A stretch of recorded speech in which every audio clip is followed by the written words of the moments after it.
Come along, children. Now we're going to have a little music.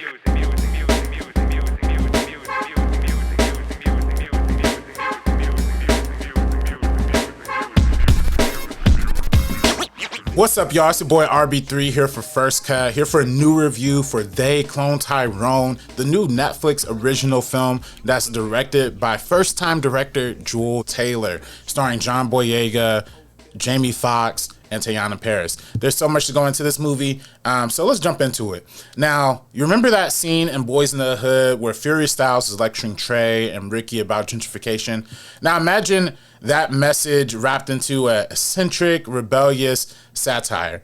And with that, you basically have They Clone Tyrone. Now, this film, like I mentioned before, this is the first film from writer-director Juel Taylor. He brings a bold new world of the Glen to life. This is a fictional town that feels like a representation of every hood in America, particularly if you're from like LA, Oakland, from the South, New Orleans, things of that nature. Particularly, you can tell by the cartoonish restaurants like Goddamn Chicken or Got Drank Liquor Store. These all serve as like entry-level, surface-level satires about how the type of businesses that the white power structures poison the black community with, and it feels very prevalent. Now, I think the time period of this film is not very clear, which is intentional, and I love that about it. If I had to take a guess, maybe it's like 2007, just based on people using flip phones and things like that. That's just the surface level stuff. But what about underneath the surface? There's something deeper afoot. Now, if you haven't seen the trailer or anything, I'm just going to tell y'all that I'm going to talk about the trailer and what's in the trailer. That's the spoiler level basis of this review. I'm not going to go too much deeper than that. But if you've seen the trailer, you know that it follows John Boyega playing Fontaine. He is murdered pretty close to the beginning of the film, but somehow comes back to life. How does that work? What's going on here? A mysterious van is coming up and picking up random black people. What's really going on? It's more than just satire at this point. It's legitimately something weird. So, and bizarre. So what's going down? Now, this movie poses big questions. It has a lot of big answers. Did I see some of those answers coming along the way? I'll be honest, I did. I saw some of the ways that this film was going, but mostly because I was familiar with the Blaxploitation genre and the tropes that lie inside of that genre. This film is really like a fusion of Afrofuturism and Blaxploitation. It takes a minute to settle into its tone, but once you realize it's a send up to like the classic 70s black movies, that time period, you start to get, oh, okay, this is where the story's headed. What makes this film different than those older 70s Blaxploitation films is both the themes and the cinematic approach. Thematically, this film dives headfirst into the hustle harder mentality of entrepreneurship, something that's very relevant in 2023, especially if you're online on social media and just in general, like how everybody's telling you gotta grind to the bone, gotta work your way to the top, pull yourself up by your bootstraps. This is a subject that is at the center of this film, but it's also subverted in a real powerful way once you start getting into the idea of community togetherness and people banding together for a cause. And that's something that happens towards the end of the film that I think was beautifully represented in a nice subversion of expectations. This is just one of the many, many themes that director Juel Taylor and co-writer Tony Ratimir, hope I pronounced your name right, I'm sorry, sir, if I'm not. Those are a couple of things that they slip into the script. Now, visually, it's also different from Blaxploitation because They Clone Tyrone definitely tones down on the Dutch angles and the bombastic crash zooms and the over-the-top montages that you see. And like I said, those 70s Blaxploitation films, 80s Blaxploitation films. But instead, they decide to go for something decisively much more straightforward and contemporary, taking itself a lot more seriously than its inspirations. The camera is a lot more low-key, longer takes, allowing the pace of the edit to move at a very, it's kind of like a standard rate, not too crazy. These choices aren't particularly like memorable, but they aren't distracting either, which is great. And it also gives the actors enough space to bring their characters to life. And that, to me, is the biggest draw of the movie, is the characters.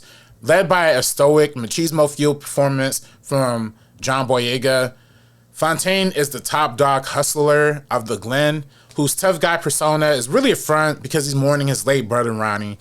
Again, these are all things that are established in the first few minutes. Not going too deep into spoilers here. But coming a long way from the Star Wars Lucasfilm bubble, Boyega has strung up a slew of good performances as of late, including a breathtaking turn in one of my favorite films of last year, Breaking. Now, in this film, and They Clone Tyrone, what initially seems like a one-note characterization eventually evolves into a noteworthy display of range and warmth as we learn more about his backstory. In addition, Fontaine's ice-cold demeanor contrasts the kookiness of the world around him, making for some super hilarious interactions. Alongside, John Boyega stars Academy Award-winning Jamie Foxx, and star of the Marvels and a bunch of other stuff, Dear White People, Chirac. Teyonah Parris are also in this film. Jamie Foxx and Teyonah Parris play a zany pimp and prostitute duo. Jamie Foxx in particular, his character Slick Charles, he claims he was the 1995 International Player Ball winner. But in reality, he's really like I'm sure he did in the world of the Glen, right, in his universe. But the way I see it, he's really just a caricature of like those funk icons and legends of the past, like a washed up version of like James Brown or like Big James, all them dudes that our grandmas used to listen to back in the day.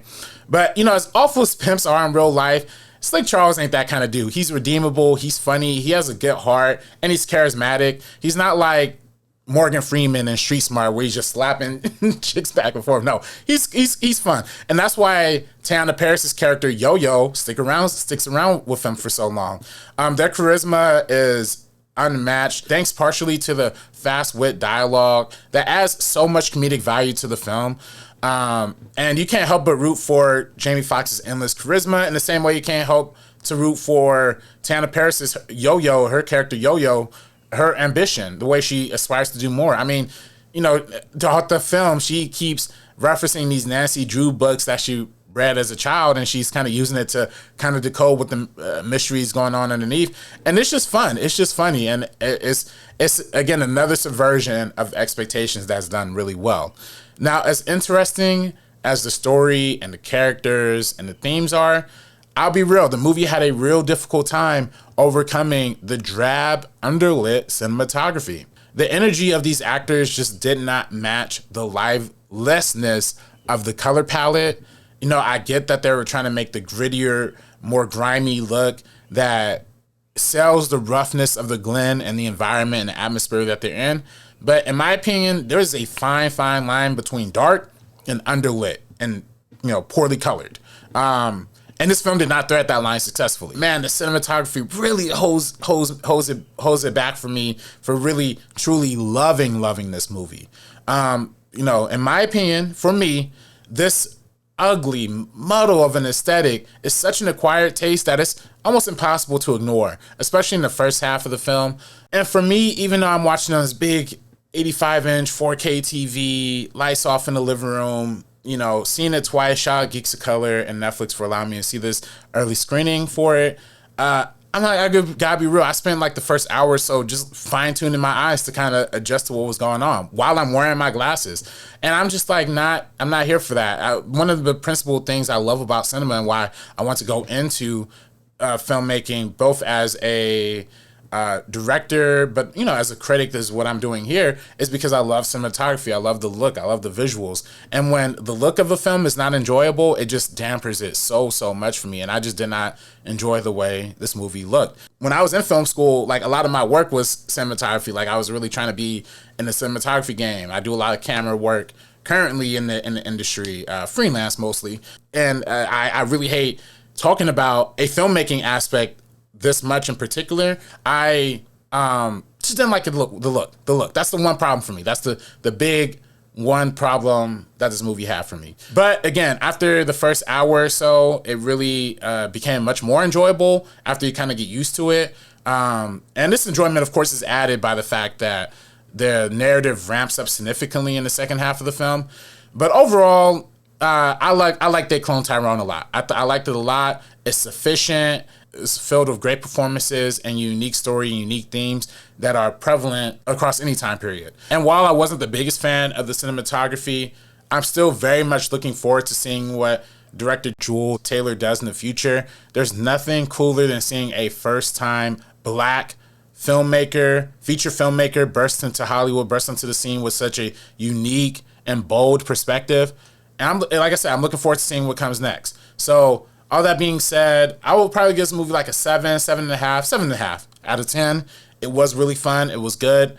Just the cinematography was just the one drab, but otherwise, I do highly recommend this film if you are looking for something to break up the Barbieheimer, Mission Impossible monotony that's in theaters right now. If you want to watch something black and something for the culture, check out They Clone Tyrone.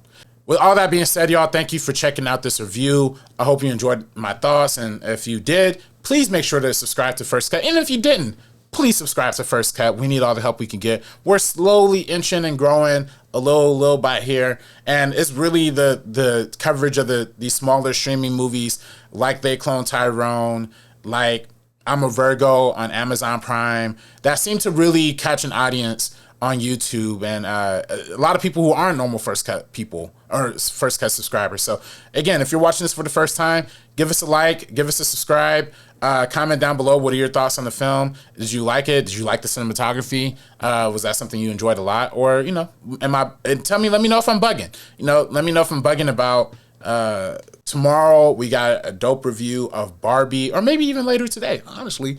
We got a dope review of Barbie coming out with me and Sabrina. Over the next couple of days, we'll be dropping reviews for Oppenheimer, including a dope breakdown with my buddy Dylan. He's one of the most detailed Nolan fans I've ever met in my life. So he's going to have such a great time breaking down. I'm going to have a great time breaking down Oppenheimer with him. And we're, more videos, more views. If you're listening to the Real Ones podcast, that will also be dropping a new episode really soon too. All that being said, y'all, it's your boy RB3, man. Be sure to tap in, follow me on Twitter and Instagram, TikTok at Director RB3. Make sure to follow us on First Cut on Twitter, Instagram, TikTok at First Cut TMO. And all that being said, y'all, watch They Clone Tyrone. I'm RB3, and we are peacing out. Peace. It's either me or you. It's either me or you.